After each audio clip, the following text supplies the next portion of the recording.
ప్రతి హీరోకి 100 కోట్లు 200 కోట్లు అనేది కొంచెం అంబిషన్ పాష్గా ఉంటుంది. యాహ్! మీ కమింగ్ సినిమాలు ఫస్ట్ స్టార్టింగ్ కెరీర్ స్టార్టింగ్ లో పెళ్లి చూపులు, గీతా గోవిందం, అర్జున్ రెడ్డి, నాకు బాగా ఫేవరెట్ సినిమా ఎవడే సుబ్రహ్మణ్యం రిషి క్యారెక్టర్. అంటే ఇప్పుడు రిలీజ్ చేస్తే నిజంగా 100 కోట్లు చేస్తాయి స్టార్టింగ్. అలాంటి సినిమాలతో కూడా 100-200 కోట్లు చేయొచ్చు. అంటే ఫైట్లు చేసి 100 కోట్లు ఖర్చు పెట్టి 100 కోట్లు రావాలి అనే దానికన్నా అట్లాంటి సినిమాలు తీస్తే మీలాంటి హీరో సంవత్సరం 3-4 సినిమాలు తీయొచ్చు కదా బేసికల్ గా.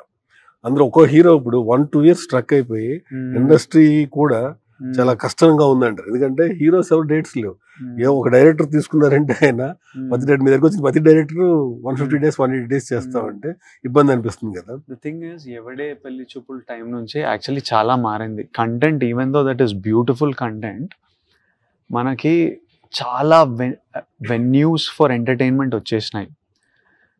వీ ఫీల్ యాజ్ అంటే all of us think about this. అట్లాంటివే చేసి 100% జనాలు ఎంజాయ్ చేస్తారనే కాన్ఫిడెన్స్ ఉంటే అందరు ఇవే చేస్తారనమాట. అంటే మన సంక్రాంతికి వస్తున్న సినిమా చూసాం, ప్రూవ్ చేసింది. అవునవును, అనిల్ రావిపూడిది అందరూ ఫ్యామిలీస్ తో చూసారు సినిమాని. అవును, 300 కోట్లు చేసింది. అంటే ఫ్యామిలీస్ థియేటర్ రావాలంటే మీలాంటి స్టార్ హీరోస్ ఎక్కువ సినిమాలు చేయాలి.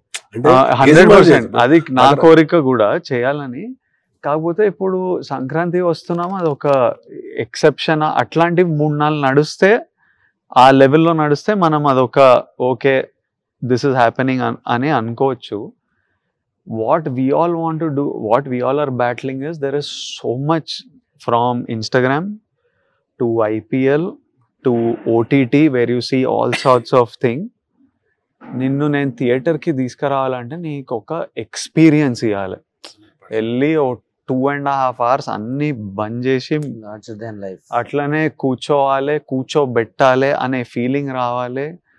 ఇంత ట్రాఫిక్లో వెళ్ళి థియేటర్లలో కూర్చోవాలి, whatever money your spending చేయాలంటే ఒక ఎక్స్పీరియన్స్ ఇవ్వాలనే ఫీలింగ్ నుంచి I think all directors are trying to think big and give experience.